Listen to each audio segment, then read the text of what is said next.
तो hello guys, कैसे हैं आप लोग। चलिए आज के वीडियो को शुरू करते हैं। तो आज आप लोगों का अंडरस्टैंडिंग इंडिया भैक का एग्ज़ाम हुआ था, जो कि बहुत बच्चे का काफ़ी अच्छा एग्ज़ाम गया है। जो लोग मेरे से पढ़े थे उन सभी का एग्ज़ाम काफ़ी अच्छा गया है। मैं 1 से 5 वहाँ पर 5 पार्ट दिया था और बोला था कि इसी में से क्वेश्चन आने की संभावना है। और आप लोगों का 45 प्लस जो क्वेश्चन था वहीं से मैच हो गया। ठीक है। तो आप यहाँ पर कुछ बच्चे कमेंट करके बोल रहे थे कि बहुत अच्छा एग्ज़ाम गया, बहुत अच्छा एग्ज़ाम गया। ठीक है, तो आप लोग बताइएगा आप लोगों का कैसा एग्ज़ाम गया। बाकी बच्चे का तो अच्छा गया है। तो चलिए, आप लोगों का इसके साथ कमेंट आ रहा था कि आईकेएस जो इंडियन नॉलेज सिस्टम है उसका भी क्वेश्चन आंसर करवा दीजिए। तो उन्हीं बच्चों के कहने पर मैं आईकेएस का भी तैयारी करवा रहा हूँ। ठीक है, और आईकेएस का भी करवा दूंगा, और एईसी जो आप लोगों का हिंदी हो या इंग्लिश हो एईसी में सभी का मैं तैयारी करवाऊँगा। बस आप लोग चैनल पर पहली बार आए हैं तो चैनल को सब्सक्राइब कर लीजिएगा, और मेरा वीडियो पसंद आता है तो वीडियो को लाइक कीजिए और अपने दोस्तों के पास भी शेयर कीजिए। ठीक है, तो चलिए, आईकेएस का पार्ट 1 है। पार्ट 1 मैं पार्ट 5 इसमें भी अपलोड करने की कोशिश करूँगा, 1 से लेकर 5 तक। ठीक है, और मैं बता दूं कि जो आप लोगों का अंडरस्टैंडिंग इंडिया हुआ था, मैं उसका जो सीरीज डी था, सीरीज डी का आंसर की अपलोड कर दिया हूं। यदि आप लोग चाहते हैं कि ए का भी और बी और सी, जो ए बी सी है, इन तीनों सीरीज का अंडरस्टैंडिंग इंडिया का आंसर की चाहिए तो आप लोग कमेंट कीजिएगा। ठीक है, यहाँ पर एक भी बच्चा का कमेंट आता है कि आंसर की अपलोड कर दीजिए सीरीज ए बी सी का, तो मैं इसका अपलोड कर दूंगा आंसर की। ठीक है, तो चलिए आप लोग कमेंट कर दीजिएगा यदि आप लोग चाहते हैं आंसर की, और नहीं चाहते हैं तो आईकेएस की तैयारी कीजिए। ठीक है, मैं इसके आईकेएस का 5 पार्ट अपलोड करने वाला हूँ, तो पाँचों को आप लोग अच्छे से कर लीजिएगा। 5 पार्ट आप लोग यहाँ पर कर लेते हैं, सभी को पढ़ लेते हैं जितना मैं क्वेश्चन दे रहा हूँ, तो आप लोगों का काफ़ी अच्छा एग्जाम जाएगा। ठीक है, और आईकेएस का मैं एग्जाम पैटर्न बता दूँ सबसे पहले। आज पार्ट 1 वीडियो है, तो मैं थोड़ा सा लंबा ये वीडियो हो सकता है, तो पर जान जाइए कि जो आप लोग का आईकेएस का होगा, जैसे आप लोगों का भैक का एग्ज़ाम हुआ था सेम उसी प्रकार से आप लोगों का आईकेएस का भी एग्ज़ाम होगा। ठीक है, यानी कि इसका भी एग्ज़ाम जो होगा वो ओएमआर शीट में होगा। ठीक है, यहाँ पर देख सकते हैं ओएमआर शीट में होगा, आप लोगों को ओएमआर शीट दिया रहेगा और जो सही आंसर होगा उसको रंगना है। ठीक है, तो जिस प्रकार से आप लोगों का भैक का हुआ था उसी प्रकार से आईकेएस का भी होगा। तो चलिए यहाँ पर वीडियो को शुरू करते हैं। तो यह जो क्वेश्चन पेपर है ये 2000 जो 25-29 जो सेशन वाले हैं उन लोगों का है, एनपीयू का है, नीलांबर पीताम्बर यूनिवर्सिटी का है। ठीक है, और मैं बता दूं कि जो नीलांबर पीताम्बर यूनिवर्सिटी है और जो रांची यूनिवर्सिटी है दोनों का सिलेबस सेम है। तो आप लोग यहाँ मत सोचेगा कि नीलांबर पीताम्बर का क्वेश्चन पेपर है तो हम लोगों को काम नहीं आएगा। तो आप लोगों का भी काम आएगा, क्योंकि आप लोगों का सिलेबस दोनों का सेम है, नीलांबर पीताम्बर हो चाहे रांची यूनिवर्सिटी हो।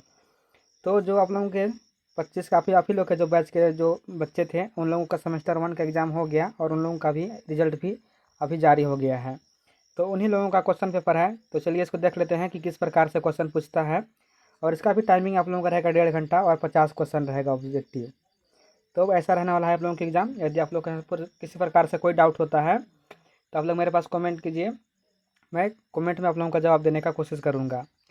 ठीक है, तो चलिए यहाँ पर देख लीजिए पहला क्वेश्चन क्या कह रहा है कि आईकेएस का क्या अर्थ है। तो आईकेएस का क्या अर्थ है कि भारतीय ज्ञान प्रणाली, यानी कि इंडियन नॉलेज सिस्टम होता है। इसके यहाँ पर फुल फॉर्म पूछ दिया है आईकेएस का। और यदि किसी बच्चे का इसका जो है पीडीएफ इंग्लिश में चाहिए तो आप लोग इस नंबर पर व्हाट्सअप कर सकते हैं 9301483451। इतना आप लोग वहाँ पर व्हाट्सअप कीजिएगा, बोल दीजिएगा कि आईकेएस का इंग्लिश में पीडीएफ भेज दीजिए, मैं आप लोगों को पीडीएफ भेज दूँगा इंग्लिश में। तो आप लोग इसमें व्हाट्सअप कीजिएगा, कॉल मत कीजिएगा, बस व्हाट्सअप कर दीजिएगा, मैं सभी का व्हाट्सअप में जवाब देने का कोशिश करूँगा। तो चलिए यहाँ पर देख लीजिए पहला क्वेश्चन क्या है। दूसरा क्वेश्चन देख लीजिए क्या है कि आईकेएस का प्राथमिक उद्देश्य क्या है। तो आईकेएस का प्राथमिक उद्देश्य है पारंपरिक ज्ञान को आधुनिक विज्ञान के साथ एकीकृत करना, यानी कि जो पारंपरिक ज्ञान है उसको जो आधुनिक विज्ञान है, जो मॉडर्न साइंस है, उसके साथ क्या करना, मिलाना। चलिए अगला क्वेश्चन यहाँ पर क्या कर तीसरा नंबर क्वेश्चन है कि आईकेएस के दायरे में शामिल है। तो क्या क्या शामिल है, तो दर्शन शास्त्र भी है, विज्ञान और प्रौद्योगिकी भी है, और कला और साहित्य है, यानी कि इसका राइट आंसर हो जाएगा उपरोक्त सभी। चलिए अगला क्वेश्चन क्या है 4 नंबर कि आईकेएस का मुख्य उद्देश्य क्या है। तो आईकेएस का मुख्य उद्देश्य क्या है, तो ज्ञान सृजन और संरक्षण। ऑप्शन नंबर अ हो जाएगा, ज्ञान सृजन और संरक्षण। नेक्स्ट क्वेश्चन है 5 नंबर की आईकेएस के अंतर्गत कौन सी भारतीय प्रणाली चिकित्सा पर केंद्रित है। तो आयुर्वेद, आयुर्वेद जो है वो चिकित्सा पर केंद्रित है। ऑप्शन नंबर हो जाएगा आप लोगों का ब। क्वेश्चन नंबर 6 है कि आईकेएस के अंतर्गत कौन सी प्रथम मानसिक मानसिक और शारीरिक स्वास्थ्य से जुड़ी है। तो जहाँ पर भी मानसिक पूछे तो आप लोगों का आंख बंद करके योगा में मार देना है। ठीक, आप लोगों का ऑप्शन नंबर सी हो जाएगा। चलिए देख लीजिए, और इसके बाद में मैं आप लोगों को और 5 पार्ट अपलोड करूँगा, तब सभी को आप लोग देख लीजिएगा, इतना कर लेंगे आप लोगों का तो जिस प्रकार से आप लोगों का भय का एग्ज़ाम गया है बहुत अच्छे तरीके से, उसका IKS का भी एग्ज़ाम जाने वाला है बहुत अच्छे तरीके से। तो बस आप लोग चैनल को सब्सक्राइब करके रख ले रहिएगा और बेल नोटिफिकेशन ऑन कर दीजिएगा, जब भी मैं वीडियो अपलोड करूँ सीधा नोटिफिकेशन आप लोगों के पास पहुँच जाए। चलिए, क्वेश्चन नंबर 7 क्या कर रहा है कि IKS में निम्नलिखित के बारे में ज्ञान शामिल है। तो किसके बारे में शामिल है? तो यहाँ पर कृषि के बारे में भी है, वस्तुकला, खगोल विज्ञान यानी कि एस्ट्रोनॉमी साइंस बोलते हैं, एग्रीकल्चर, यहाँ पर आर्किटेक्चरल, ये सभी के ज्ञान शामिल हैं IKS में। इसका राइट आंसर हो जाएगा ऑप्शन नंबर डी, उपरोक्त सभी। क्वेश्चन नंबर 8 है कि इनमें से किसे IKS का घटक नहीं माना जाता है। यहाँ पर IKS लिखा हुआ है, इसका मतलब क्या होता है? Indian knowledge system. यहाँ पर शॉर्ट में लिख दिया है IKS। तो आप लोग इसको देख कर मत सोचेगा कि क्या चीज़ है IKS। तो IKS का फुल फॉर्म होता है इंडियन नॉलेज सिस्टम, भारतीय ज्ञान प्रणाली। तो क्वेश्चन क्या है 8 नंबर कि IKS का घटक नहीं माना जाता है। तो जो क्वांटम भौतिकी है, क्वांटम भौतिकी IKS का घटक नहीं माना जाता है। चलिए, क्वेश्चन नंबर 9 क्या है कि किस प्राचीन भारतीय ग्रंथ को ज्ञान प्रणाली का आधार माना जाता है। तो जो वेद है, वेदा को हम लोग मानते हैं प्राचीन, यहाँ पर ज्ञान का ग्रंथ जो वेद है, जिसको इंग्लिश में बोलते हैं वेदा, उसको हम लोग प्राचीन यहाँ पर ज्ञान का आधार मानते हैं। नेक्स्ट क्वेश्चन है 10 नंबर की, वेद शब्द का शाब्दिक अर्थ क्या है। तो वेद का मतलब होता है ज्ञान। चलिए, अगला क्वेश्चन यहाँ पर क्या कर रहे हैं 11 नंबर कि कौन सा प्राचीन भारतीय ग्रंथ खगोल विज्ञान, गणित और दर्शन के मिश्रण वाले अंतर विषयक दृष्टिकोण का एक उदाहरण है। तो इसका राइट आंसर हो जाएगा आर्यभट्टीय। आर्यभट्ट की रचना कौन किए हैं? तो आर्यभट्ट ने किए हैं आर्यभट्टीय की रचना। चलिए, अगला नेक्स्ट क्वेश्चन क्या है? क्वेश्चन नंबर 11 का राइट आंसर हो जाएगा आर्यभट्टीय, और आर्यभट्ट की रचना कौन किए हैं? आर्यभट्ट ने किया है। नेक्स्ट क्वेश्चन है कि 12 नंबर, निम्नलिखित में से कौन कृषि में IKS को दर्शाता है। तो कृषि में कौन दर्शाता है? तो पारंपरिक सिंचाई की विधियाँ, जो पारंपरिक जो पुराने समय की सिंचाई की विधि है वो IKS के दायरे में शामिल है। नेक्स्ट क्वेश्चन है 13 नंबर की, किस भारतीय विद्वान के कार्य ने भाषा विज्ञान, दर्शन और तर्कशास्त्र को जोड़ा। तो इसका जो राइट आंसर हो जाएगा पनीनी। पनीनी किसका है? तो पनीनी का जो है व्याकरण लिखे, पनीनी जो है व्याकरण लिखे हैं। तो जो इसका राइट आंसर हो जाएगा ऑप्शन नंबर द।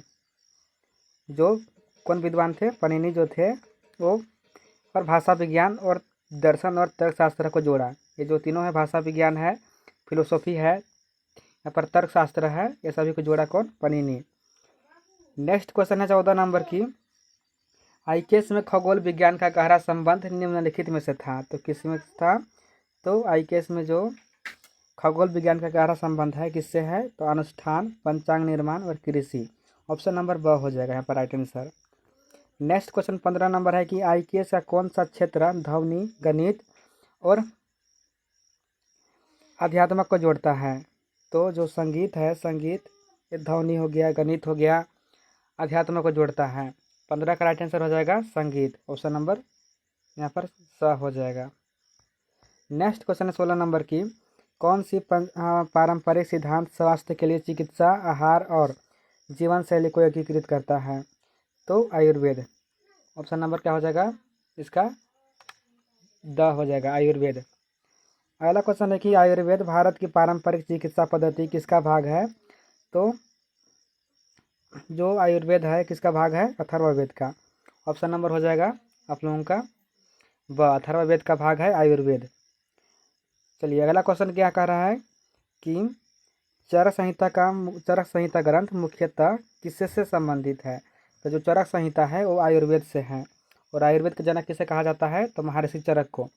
और जो सर्जरी है, सर्जरी का जनक किसे कहा जाता है? तो सर्जरी का जनक सुश्रुत को कहा जाता है। और सुश्रुत संहिता किसके बारे में है? तो सर्जरी के बारे में 120 यहाँ पर उन्होंने ज्ञान दिया था। 120 यहाँ पर उन लोग का दिए थे, सिद्धांत दिए थे चरक ने, महर्षि चरक।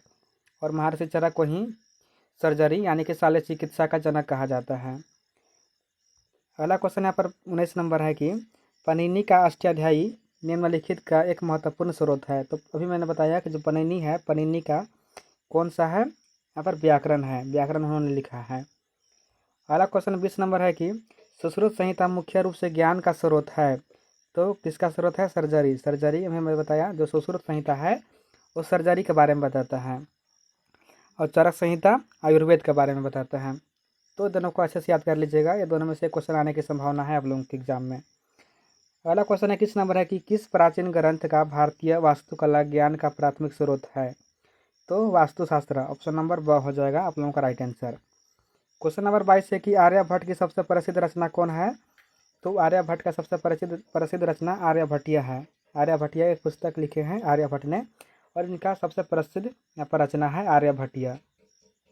क्वेश्चन नंबर 23 है कि भास्कराचार्य की लीलावती का विषय क्या है। तो जो लीलावती है भास्कराचार्य का, वो अंक गणित से संबंधित है, और जो बीज गणित है वो बीज गणित का विषय बीज गणित से है। यहाँ पर दो चीज़ दिया है। पहला है कि भास्कराचार्य की लीलावती, लीलावती का विषय क्या है, अंक गणित है, और भास्कराचार्य की जो भास्कराचार्य है उसका बीज गणित का क्या विषय है, तो बीज गणित है। तो दोनों को देख लीजिएगा, कन्फ्यूज मत हो जाइएगा। क्वेश्चन नंबर 25 क्या है कि भारतीय शल्य चिकित्सा का जनक किसे माना जाता है। तो शल्य चिकित्सा यानी कि सर्जरी का जनक महर्षि सुश्रुत को मानते हैं, और आयुर्वेद का महर्षि चरक को मानते हैं। तो दोनों चीज़ याद कर लीजिएगा। अगला क्वेश्चन है कि आयुर्वेद में 120 से अधिक शल्य चिकित्सा उपकरणों का वर्णन किसने किया। तो कौन किए थे, महर्षि सुश्रुत ने किया था। 120 शल्य चिकित्सा उपकरणों का वर्णन किए हैं महर्षि सुश्रुत। ठीक है। अगला क्वेश्चन है कि चरक संहिता मुख्य रूप से केंद्रित है, तो किस पर केंद्रित है, तो आंतरिक चिकित्सा, जो आंतरिक चिकित्सा है उस पर केंद्रित है चरक संहिता। और चरक संहिता कौन लिखे हैं, सुश्रुत, महर्षि सुश्रुत ने, महर्षि चरक ने लिखे हैं चरक संहिता। यहाँ पर जो सुश्रुत है वो सुश्रुत संहिता लिखे हैं, और चरक संहिता लिखे हैं। दोनों को अपना नाम से ही लिखे हैं, तो आप लोग दोनों देख लीजिएगा। अगला क्वेश्चन 28 नंबर है कि वर्षा जल संचयन का सबसे पहले भारतीय राज्य में अनिवार्य किया गया था। तो कौन सा राज्य में, तमिलनाडु में। तमिलनाडु में जो वर्षा था उसको बचाने का सबसे पहले वहाँ पर अनिवार्य कर दिया गया था, कंपलसरी कर दिया गया था कि सभी को जल बचाना है तमिलनाडु में। अगला क्वेश्चन है कि किस रेगिस्तानी में क्षेत्र पर छत पर वर्षा जल संचयन की लंबी परंपरा है। तो कौन सा रेगिस्तान में, तो थार रेगिस्तान, कहाँ पर है, राजस्थान में है। वहाँ पर छत पर क्या करते हैं, छत पर जल यहाँ पर संचयन करते हैं। चलिए नेक्स्ट क्वेश्चन क्या करें, 30 नंबर कि चिपको आंदोलन ने अप्रत्यक्ष रूप से किसको बढ़ावा दिया। तो जो चिपको वाला आंदोलन था वो अप्रत्यक्ष रूप से जल को यहाँ पर बढ़ावा दिया, जबकि प्रत्यक्ष रूप से वनों की कटाई, प्रत्यक्ष पूछेगा तो वनों की कटाई को यहाँ पर बढ़ावा दिया था, जबकि अप्रत्यक्ष रूप से जल को भी यहाँ पर बढ़ावा दिया था। नेक्स्ट क्वेश्चन है कि चेक डैम को टिकाऊ माना जाता है क्योंकि वे क्या होते हैं। तो यहाँ पर हो जाएगा क्या, मृदा अपरदन को रोकते हैं और भूजल पुनर्जनन करते हैं, यानी कि मिट्टी का जो कटाव है उसको रोकते हैं। चलिए अगला क्वेश्चन क्या हो जाएगा, इसका राइट आंसर हो जाएगा ऑप्शन नंबर द हो जाएगा। ऑप्शन नंबर ए और बी दोनों सही हो जाएगा, तो इसका आंसर हो जाएगा ऑप्शन अ और द। क्वेश्चन नंबर 32 है कि ग्रे वाटर पुनर्चक्रण मुख्यतः किसके लिए लागू होता है। तो जो ग्रे वाटर पुनर्चक्रण है वो बागवानी और प्लांटिंग के लिए लागू होता है। किसके लिए होता है, बागवानी और प्लांटिंग के लिए लागू होता है। क्वेश्चन नंबर 32 का राइट आंसर हो जाएगा ऑप्शन नंबर स। क्या हो जाएगा, ऑप्शन नंबर हो जाएगा आप लोगों का राइट आंसर स हो जाएगा। नेक्स्ट क्वेश्चन यहाँ पर है कि 33 नंबर कि कौन सी टिकाऊ सिंचाई विधि वर्षा की नकल करती है। तो जो स्प्रिंकलर सिंचाई है वो वर्षा की यहाँ पर क्या करता है, नकल करता है। यानी कि जो स्प्रिंकलर सिंचाई है वो जिस प्रकार से वर्षा होती है उसी प्रकार से सिंचाई करता है स्प्रिंकलर सिंचाई, इसीलिए इसको कहा गया है कि वर्षा का नकल कौन करता है। तो ऑप्शन नंबर आप लोगों का राइट आंसर हो जाएगा अ। क्वेश्चन नंबर 32 है कि सतत टिकाऊ जल प्रबंधन का सिद्धांत है। तो अपव्यय को कम करना और पुनर्भरण सुनिश्चित करना, ऑप्शन नंबर ब हो जाएगा राइट आंसर। नेक्स्ट क्वेश्चन है कि कौन सी पारंपरिक प्रथा आधुनिक सतत विकास लक्ष्यों के साथ सबसे अच्छी तरह मेल खाती है। तो जो पारंपरिक है वो कौन है, वर्षा जल संचयन, जो कि क्या करता है, जो आधुनिक सतत विकास है। सतत विकास का मतलब क्या होता है कि ऐसा विकास करना, ऐसा इस्तेमाल करना किसी भी यहाँ पर चीज़ को जो आने वाले पीढ़ियों के लिए बचा रह सके, तो उसको बोलते हैं सतत विकास। ऐसा विकास करना यानी कि ऐसा विकास जो हम लोग तो अपना विकास करेंगे ही, साथ में जो हमारे आने वाले जनरेशन है, जो आने वाले पीढ़ी है उनके लिए बचा रहे। तो उसी को बोलते हैं सतत विकास। तो कौन यहाँ पर हो जाएगा, तो वर्षा जल संचयन हो जाएगा, ऑप्शन नंबर स। अगला क्वेश्चन है कि तक्षशिला वर्तमान में कहाँ स्थित है। तो तक्षशिला वर्तमान पाकिस्तान में है, जो पंजाब वाले क्षेत्र में है वहाँ पर स्थित है। और नालंदा कहाँ पर है, नालंदा बिहार में है। नालंदा कौन बनवाया था, तो कुमारगुप्त प्रथम गुप्त वंश के शासक बनवाया था। डिस्ट्रॉय कौन किया था, तो बख्तियार खिलजी, खिलजी वंश के शासक बख्तियार खिलजी ने डिस्ट्रॉय किया था। तो ये सभी चीज़ को याद करते चलिएगा। ये सभी चीज़ मैं अंडरस्टैंडिंग इंडिया में भी कराया था, तो आपको याद होगा, तो आप लोग एक बार रिविजन कर लीजिए। अगला क्वेश्चन है 37 नंबर कि कोणार्क का सूर्य मंदिर किसके द्वारा बनाया गया था। तो जो कोणार्क सूर्य मंदिर है वो कहाँ पर स्थित है, तो यह उड़ीसा पर स्थित है। और इसको कौन बनवाए थे, नरसिंह देव प्रथम द्वारा बनवाया गया था। कोणार्क का जो सूर्य मंदिर है जो उड़ीसा में स्थित है उसको बनाया था यहाँ पर नरसिंह देव प्रथम के द्वारा। अगला क्वेश्चन है 38 नंबर की खजुराहो के मंदिर किस राजवंश द्वारा बनाया गया था। तो जो खजुराहो का मंदिर है वो पल्लव राजवंश के द्वारा बनाया गया था। क्वेश्चन नंबर जो 38 है उसका राइट आंसर कौन हो जाएगा, सॉरी यहाँ पर पल्लव नहीं होगा, चंदेल हो जाएगा। जो खजुराहो का मंदिर है वो पल्लव नहीं चंदेल बनवाया था, ऑप्शन नंबर स हो जाएगा। ठीक है, इसको काट लीजिएगा, पल्लव नहीं होगा चंदेल होगा, चंदेल के द्वारा बनवाया गया था जो खजुराहो का मंदिर है। चलिए ऑप्शन नंबर स हो जाएगा। अगला क्वेश्चन क्या कर रहा है कि मुगल वास्तुकला अपने चरमोत्कर्ष पर किसके शासनकाल में पहुंची। तो जो मुगल का वास्तुकला था वो सबसे चरम स्थान पर किसके शासन में था, तो जो शाहजहाँ शासन कर रहे थे मुगल शासक, उसके काल में जो वास्तुकला था, जो आर्किटेक्चरल था, वो सबसे उच्च स्थान पर था। क्वेश्चन नंबर 40 है कि गंधार का, एक मिनट को जूम करते हैं थोड़ा सा, हाँ यहाँ पे देख लीजिए क्या कि गंधार का मूर्ति कला शैली किससे प्रभावित थी। तो जो गंधार का मूर्ति कला है वो यूनानियों से प्रभावित था, ऑप्शन नंबर बी हो जाएगा। अगला क्वेश्चन है कि 48 नंबर राष्ट्रीय शिक्षा नीति यानी कि नेप 2020 शास्त्रीय भाषाओं के अध्ययन को खालिस्तान के रूप में सुझाती है। तो किसके रूप में, अतिरिक्त विषय के रूप में सुझाती है। यानी कि यहाँ से एक से लेकर 5 तक आप लोग अपने मातृभाषा में अध्ययन कर सकते हैं। तो नेप 2020 में ये नियम लाया गया था। चलिए अगला क्वेश्चन यहाँ पर क्या कर रहा है, देख लीजिए 42 नंबर। निम्नलिखित में से कौन सुधार नेप 2020 में शामिल किया गया था। तो समान और समावेशी शिक्षा ये किया गया था, ऑप्शन नंबर जो आ हो जाएगा वो सही है। सभी स्तरों पर सार्वभौमिक पहुंच सुनिश्चित करना ये भी था। और नई पाठ्यक्रम और शैक्षणिक संरचना 5+3+3+4, इसको मैं समझाया था कल का वीडियो में, फिर मैं बता दे रहा हूँ पर क्या होता है कि यहाँ पर 3 साल क्या करना है आप लोगों को, आंगनबाड़ी या यहाँ पर नर्सरी LKG में पढ़ना है। और जो 2 साल बच रहा है 5 साल में, तो उसमें पहला और दूसरा क्लास कंप्लीट करना। और इसमें क्या होता है कि इसमें एग्ज़ाम नहीं होता है, यानी कि यहाँ पर एग्ज़ाम नहीं लिया जाता है, बस चित्र के माध्यम से सिखाने का प्रयास करते हैं, समझ गए। और जो 3 यहाँ पर है ये 3, इसका मतलब क्या है कि तीसरा, चौथा और 5वां क्लास यहाँ पर कंप्लीट करना। और जो दूसरा 3 का मतलब क्या है कि 6, 7 और 8 यहाँ पर कंप्लीट करना। और 4 का मतलब क्या है कि 9, 10, 11 और 12 यहाँ पर कंप्लीट करना। तो यह कब आया था, जब जो न्यू एजुकेशन पॉलिसी आया था 2020 में, तो इन सभी चीज़ों को यहाँ पर शामिल किया गया था। तो इसका राइट आंसर क्या हो जाएगा, उपयुक्त सभी, ऑल ऑफ दीज हो जाएगा। चलिए नेक्स्ट क्वेश्चन क्या कह रहा है कि चीनी विद्वान आई किंग और ह्वेनसांग ने प्राचीन नालंदा विश्वविद्यालय का दौरा कब किया था। तो जो चीनी विद्वान थे आई किंग और ह्वेनसांग वो कब आए थे, तो मैंने इसको बताया था, कल भी बताया था इसका आंसर कि 7वीं शताब्दी में आए थे, 7वीं शताब्दी में आए थे। और ह्वेनसांग कब आए थे, तो हर्षवर्धन के काल में आए थे, ये भी याद कर लीजिएगा। मैं ट्रिक बताया था कि ह से ह्वेनसांग होता है, ह्वेनसांग ऐसे लिखा था, ह्वेनसांग और ह से हर्षवर्धन होता है। तो हर्षवर्धन के काल में आए थे। ये भी पूछ सकता है कि किसके यहाँ पर शासन काल में चीनी यात्री ह्वेनसांग आए थे, तो हर्षवर्धन हो जाएगा राइट आंसर, याद करते चलिएगा।